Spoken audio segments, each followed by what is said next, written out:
On today's episode of Franchise Frontier, we have Dan Roberts, the brand leader for Stand Strong Fencing. So Dan, thank you for joining us today and giving us our insight into Stand Strong Fencing. Yeah, no, thanks for having me. I appreciate it. So Dan, I just want to start off by getting a little background on yourself, right? Tell us, I know sometimes people come from different industries, that type of stuff. I know one of the things that we hang our hat on is having people on the brand team that have industry knowledge. So if you don't mind, kind of brag on yourself a little bit and tell us a little bit about yourself. Yeah, no, absolutely. So my fencing career started when I was the ripe old age of 19 out of Salt Lake City, Utah. And so really answered a newspaper ad working in a vinyl fence shop. It really is what it was. And so vinyl fence back in the day, there was no such thing as a computerized router. Everything was an easy load table, plunge routers, et cetera. And, kind of within the industry, as you slowly, understand the cost of equipment and stuff, the first computerized router that we had from a company called SSD, actually, it was $85,000. And so today you can get a similar router, just kind of throwing it out there for numbers, you can get a similar router for like 30 grand on the market. And so that just kind of tells you where the industry's evolved. And back then within Utah, vinyl fencing was the number one product primarily sold. They called it the vinyl capital of the U.S. And so from there, I actually opened up a facility in Katy, Texas for one of the vinyl fence companies that I subcontracted for. I had 5 installation crews by the time I was 20 and was licensed in the state of Utah to install, obviously, fence and handrails and stuff. From there, ended up relocating to Texas, opened up a vinyl fence company for the gentleman that I subcontracted for.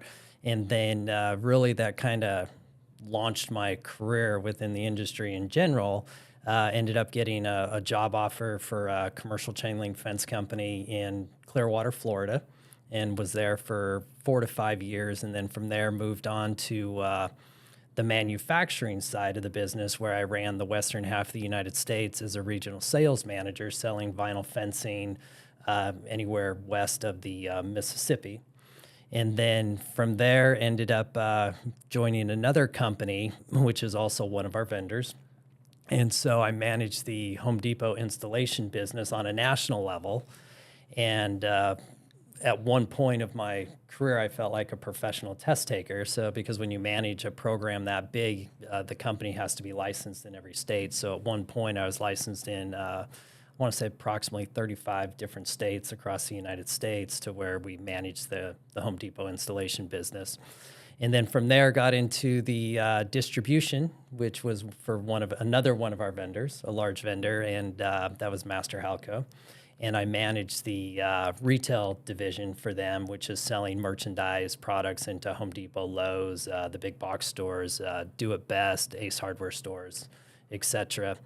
And then when I left that opportunity, went on to within the franchise business of the fencing industry and stuff. And now I'm with Stand Strong Fencing, leading the brand into 2025, and hopefully, beyond that. That's incredible. So safe to say, you know a few things about fencing. A little bit, yeah. Yeah, I would imagine you've, going back to that router comment, when you talk about the difference from an $80,000 router to a $30,000 router, I would imagine the landscape of the fencing world has changed, and you've probably forgotten more things about fencing than most people probably even know. I think that, one of the interesting things about a lot of the home service space, I think that, if someone's listening to this podcast right now and hears your story about all the different things that you've done in fencing, I would imagine someone who is uneducated on fencing would say, I didn't even know there was that much to do in fencing, right? So hats off to you for that, and as far as having a great career thus far. And I think that's exciting that you would be leading the brand moving forward of Stand Strong. So again, going back to what we just said, for example, the landscape changing, right? Just talk to the point of, you could talk back as far as when you started, but to yourself, like how has the landscape changed in the fencing business as far as in the home service industry? Yeah, so from what I see, it's a very fragmented industry. And so fencing in general has always been, my great grandfather was a fence contractor, my father was a fence contractor. And so I just fell into the fence contracting industry. For me, it was just answering a newspaper ad. And so as I see the industry, you're slowly moving away from to more of a digital age within fencing, understanding how leads are gathered. There's new installation techniques that are starting to slowly come up on the market. Not that it's never been there in the past, but it's just now an emphasis on just different ways to install, how to speed up your installation process. But in reality, there's not as much, there's still a lot of competition. So don't get me wrong within the industry, but that competition is slowly dwindling a little bit because you do have these larger brands that are starting to pop up. There could be smaller companies that are buying up other companies to gain that competitive advantage within the industry. And so along those lines, I think when I think back to what you're saying, I think the word unsophisticated, I think how things have transitioned. It's like I make a joke that you answered a newspaper ad where a lot of people don't even read the newspaper anymore, right? So things have always evolved, and things are getting to a point now where, to your point, they're on a digital industry and whatnot. I see on social media there are hundreds of people that are putting fences up, right? They're showing little tips and tricks and those type of things. Obviously, that's the new norm now, the how-to, the YouTube of fencing or whatnot, or any home service industry. I wonder, how do you feel as if the support for a fencing company has evolved as far as like manufacturers, vendors, supplies? I know you talked about the vinyl world. How has that increased, or how is that? How do you leverage that moving forward? Yeah, so when it comes to support, obviously when you look at the large distributors, they want to support their largest customers. And so it's the smaller companies that don't get the main support as the larger companies get. And so that's where kind of with us at Stand Strong and the brand, we're looking at different talent across the industry, specialized talent.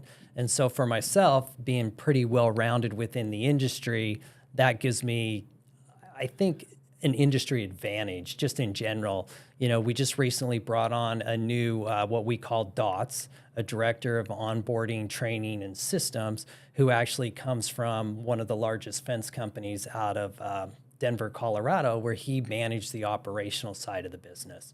And so he specializes in that. We've got our director of sales who specializes in the sales. We've got our director, or our business coach, I should say, who focuses strictly on marketing. So we've got our team that we're surrounding with just specialized people within certain fields within the industry that we see as needed. And so when you talk about the industry, kind of, I don't recall the word you used, but fragmented for me. Unsophisticated. Mm-hmm. Well, we're bringing that sophistication into the business because when you look at Google as an example, you never know what they're going to change today of their analytics. And so we have to be on the front lines, understanding how they're changing, how they're evolving, so that we can stay ahead of that curve and continue to grow the business.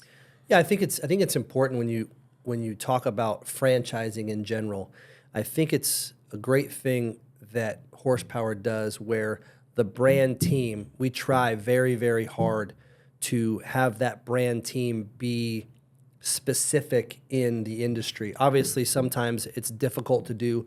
Some people are great at sales regardless of the industry. But at the same time, I think as a franchisee or a possible franchisee, it's nice to know that the brand team, like the ones that you mentioned, are going to be there to support that franchisee. And you guys are very specific on that brand moving forward. So my next question would be is a little bit about support as well. Does the support also come from the manufacturers and the supply house a little bit?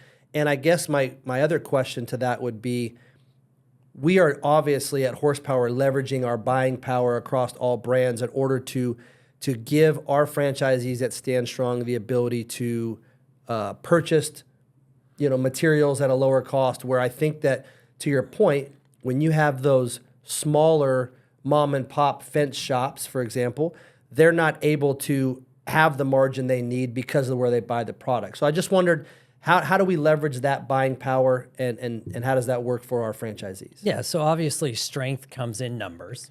And so the more locations we're able to bring on, the more visibility you now create with the distributors. And then you also generate that buying power. And so if you're a regular, just a brand new fence company wanting to get into the industry and just start up, you don't know what distributors to go to for what product. You may not even know really what product is sold in your market or where to find it, how to source it. And so with Stand Strong Fencing, we have that buying power with our distributors. Hey, we can get instant credit lines with our distributors. We can get better buying power than somebody who's just knocking on the door today. Hey, I'm going to start a fence company. And so there's a lot of advantages of being part of a team, being part of a family, being part of a brand. And that's what we're looking to continue to create, is that strength in numbers. Yeah, I think that being part of a team is one of the things that probably goes overlooked as far as a benefit to being a franchisee. The fact that there are people that are part of the team that have been through the trials and tribulations of even cultivating leads and those type of things. If I was a new franchisee starting out, I have the ability to reach out to other people within our team and say, if you had to do it again, what would you do differently? If you had to do this, what would you do differently? And I think that if someone's just starting their own business, it's very difficult for them to call somebody else who's successful in the fencing business and say, hey, would you like to tell me how you have been started to be so successful? So I think that the ability to reach out to your team and talk to people, not only on the brand team that have had years of experience, but also new franchisees, I think is very important. Yeah, no, absolutely. And when you look at a team, we're here to give you the best direction that's out there in the industry. There's no sense in learning how to create the wheel twice. Correct. The wheel's been created. Let's continue and roll with it. Yep. And I think another question when it comes back to what to my word I used, unsophisticated, that I imagine all of the brands are being leveraged this way as far as, can you talk a little bit about where the fencing industry has gone as far as technology and where Stand Strong stands in that regard? Yeah, absolutely. So when you talk about technology, the initial technology was a paper napkin and a pencil.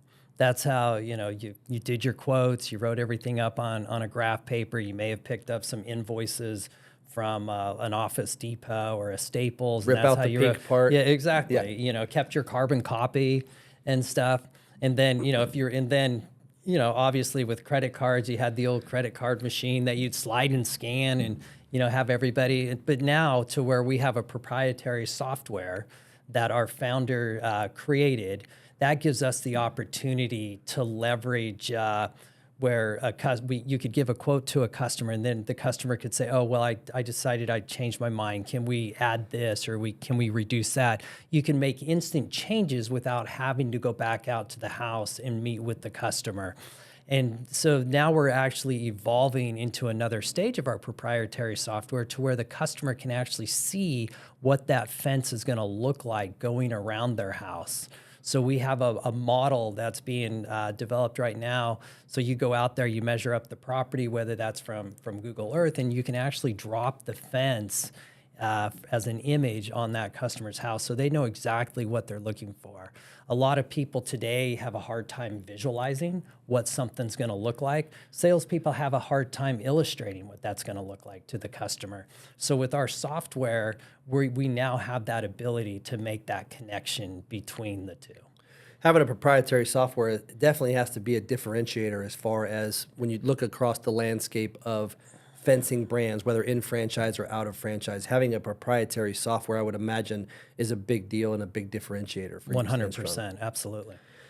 I also think when it comes to technology, right, not only are we as a society not as dialed in to being able to visualize what it is, but at the same time, we're able to access so many things on our telephone or on our iPad or computer now that kind of shows us that we almost expect it to be able to say, well, can you show me what that looks like? I know when I talk, I had an episode that I talked to Don from Mighty Dog Roofing, and I know that, you know, there's the technology where you can show the shingle on the roof and you can change the color of the shingle. It's just, you know, I think that when you talk about the sophistication of these home service brands and where they're going, you know, everybody is going to have some sort of a tool that they can show a visualization. Right. Agreed. 100%. So again, you touched a little bit about what makes your brand strong and your brand team. Can you talk a little bit about how you see the strength of your brand team? What I mean by that is, you know, if I'm a franchisee, talk a little bit about the strength of having a brand team in place as far as understanding that education, that operational aspect. You don't have to dial into sales specifically or operations, but the overall understanding that I'm going to be not only supported, but I'm also going to be taught the process in which we do things in order to be successful. Yeah, so I look at it as a new owner comes into to the brand, and every owner asks, well, what does the support look like? Is there enough support? And so when I look at it, the team that we're creating has to be the best within the industry, because you're relying on the correct answers for the correct guidance to make the proper decisions. And so as we specialize each member of the team, it's not like you're just with one business coach. You've got the marketing coach, you've got the director of onboarding with his experience, the sales, the director of sales. And so everybody, like I said, specializes, and we all lean upon each other's strengths so that you as a franchise have no weakness. Yeah, I think it's important for anybody to understand, and I didn't understand this when I first got into the franchise space, is the majority of people that get into franchising usually have zero knowledge about the industry in which they're getting into, whether that be food or fitness or, you know, food, fitness, or fencing, right? Whatever that might be. I think it's important to know that most of the people that get into franchising do not have any industry knowledge. And so that support from a team of people that is well educated and well versed and can, as a total team, is very strong, is one of the most important things that there is to happen. Oh yeah, and so when you mention it, you know, the franchise owners are coming in from outside of the industry and stuff. Being obviously in sales and trying to sell to other fence companies, it's almost a breath of fresh air for myself, just to see the industry being elevated to another level. We've got owners coming in who are doctors. We've got owners coming in who are accountants from the IT world, from hospitality, and they're very customer focused. And it's just, like I mentioned, it's a breath of fresh air. You're not trying to talk to what I call, quote unquote, a crusty old fence guy who's been doing it for years. His way is the only way, when the industry's taken a step back and say, hey, there's a better way of taking care of the customers. Awesome. I know that Stand Strong has been a fast-growing brand. Mm-hmm. So in just your time in reviewing what you've seen since the launch of Stand Strong until now, as you look back, what are some things that you, again, I would imagine it drew you to horsepower in general. What are some things about Stand Strong from inception to now that you felt are kind of industry differentiators, or things that you were excited about as far as the growth in 2024 of the brand? Yes, so the growth that I'm experiencing has been extremely fast growing.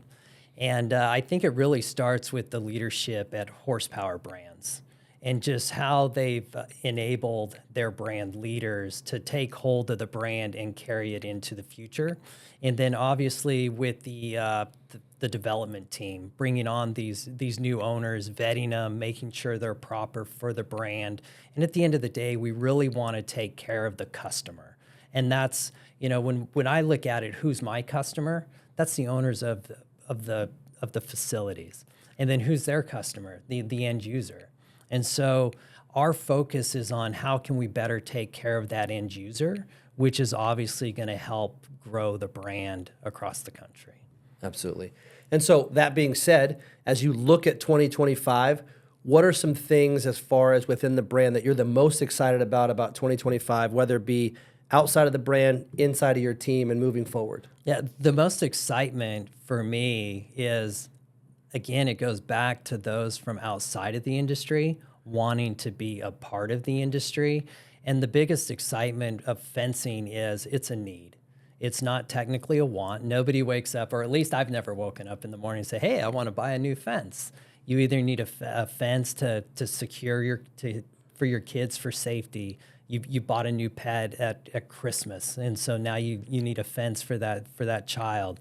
And so it's really, for me, the growth opportunity, those who want to get into the fencing industry. I struggle with it because I do love the fencing industry. Some people will be like, well, yeah, you've been in it 32 years, but it's the change and the evolution within the industry itself that gives me excitement. And it's the owners who are coming in who aren't from it, who want to elevate it to that next level and just make it a stronger industry in general. That's great. I would tell you, as you look across the landscape, this is just from my own opinion, as I look across the landscape, we're not producing new amounts of land. So houses are being built closer and closer together. And I think that, when I think about the fencing industry and fencing in general, I think to myself, there used to be a time where I didn't need a fence because my house was here and your house was half a mile away and it was what it was. But now houses are so close that, to your point, the only way to get any privacy in your backyard, or the only way that your dog or animal or kid does not run into the neighbor's yard, is to have a fence. And I think that, the next portion of that is the fact that there are different types of fence, right? Fencing now becomes a little bit sexy in terms of the overall curb appeal of your home, right? Obviously, some HOAs are specific in what you can have and what you can't have.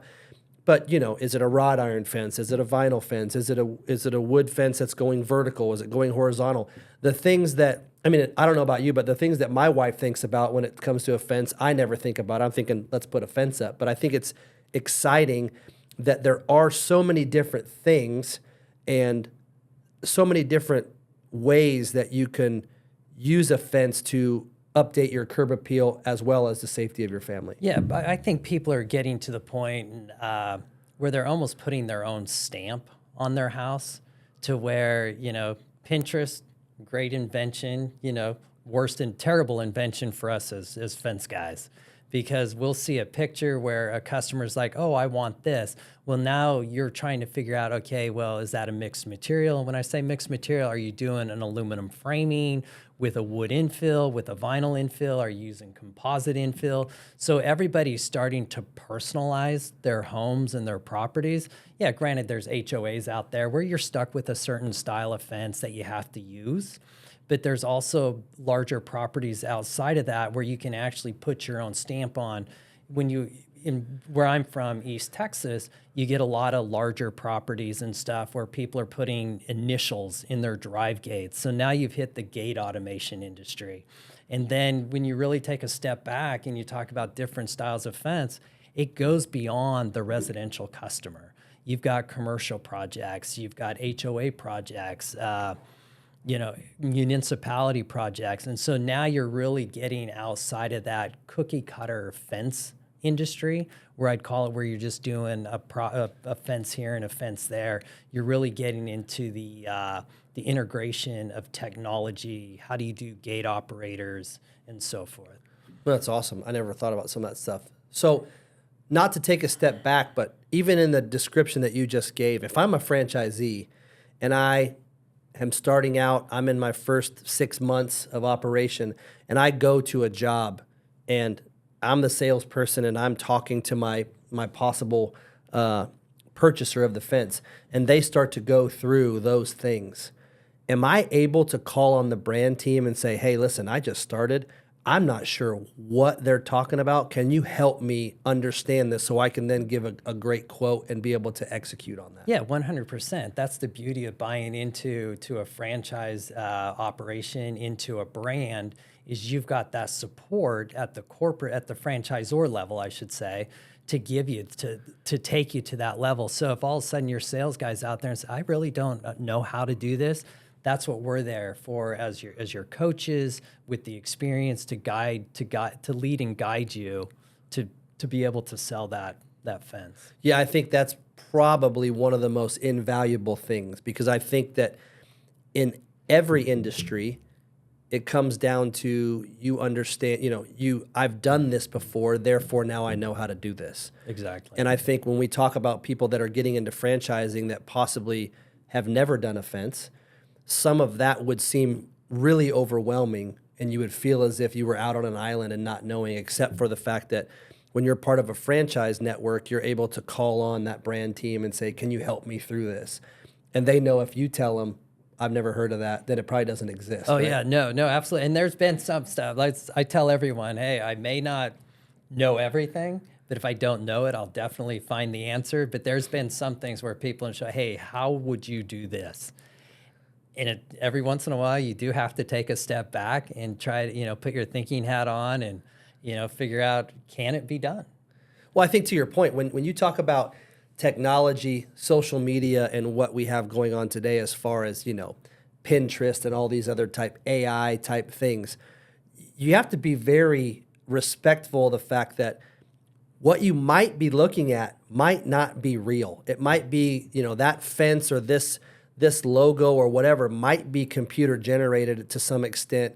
And so it's going to be a lot harder to create that than one thinks by, I looked it up on Google and I found, can you do this? I have looked up many things for me to have hair again, and I know that it's impossible, right? It's not going to happen. So I can Google it, but it's not going to happen, right? So that's one of those things as well.